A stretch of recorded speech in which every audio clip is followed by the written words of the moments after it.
Wow. I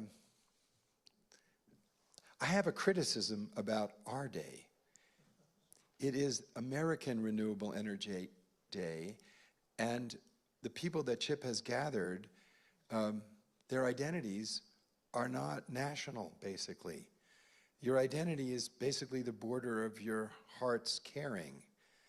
Treat your neighbor as yourself was a very local concept when it was first stated, but today, in this audience, neighborhood is a moral location. It's the whole planet.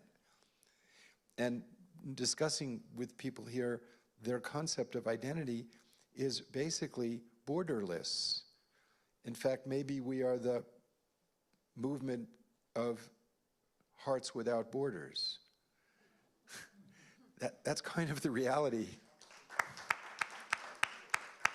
That's the reality that I've seen in Chip's vision of how the world is. And one of the things that I've learned from indigenous wise people is they often begin thanking all my relatives. And they don't just mean people. They mean the web of life itself. The web of life as part of your own body. The reality that when we breathe, 60% of our oxygen comes from phytoplankton. That is our body. It's not just property, it is our living body. That is our relative. That's a very deep concept. But how are we running our, and when you see how automobiles are advertised, they're not advertised in the way most of them are used sitting in traffic jams. I never saw an ad for a Ford in a traffic jam. You see it, we've won the culture. You see a Ford out in nature, right? So we've won the culture, but the reality and the culture are and the laws are completely disconnected. So I want to talk about two basic principles that the problem that we have today come from. Pillars of ignorance, distortion. One of them is property. So our concepts of property come from the Roman times that were codified in the common law of Britain, which influenced deeply the colonization of this area. So Blackstone, who articulated the common law that we live with, said, "The right of property, that sole and despotic dominion which one man claims and exercises over the external things of the world, in total exclusion of the right of any other individual in the universe." Included in that right, from the Roman times, is the right of destruction. The right of destruction. It's really very radical. You have property of like a bunch of sticks or make up property, you can sell it, you can fix it, you can mortgage it, and you can destroy it. Well, we can't allow that definition of expropriation of the natural world to continue to be applied to the global commons.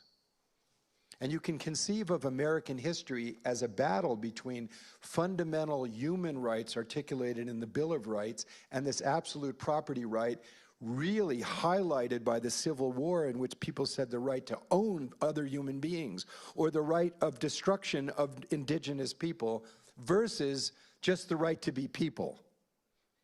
And today, the legatees who fought for the right of absolute property over other human beings, have translated that right of property to the global commons. And they're saying, we don't want the United Nations system to be curtailing our right to the future of the planet. And it's based on this misconception of the absolute right of property. That right of property gets codified in the 17th century with the absolute aspiration of dominion over the planet Earth of the limited liability corporations, first being the East Indies Corporation. The other concept that took place in the 17th century that we need to address is the nation state as the singular definition of security, as the leading to military nationalism as the definition of security. Where did that come from? It came from the problem of the 17th century, which was whose definition of Jesus' love was better, Protestant or Catholic, and they were slaughtering each other in Central Europe. The issue was how to separate people.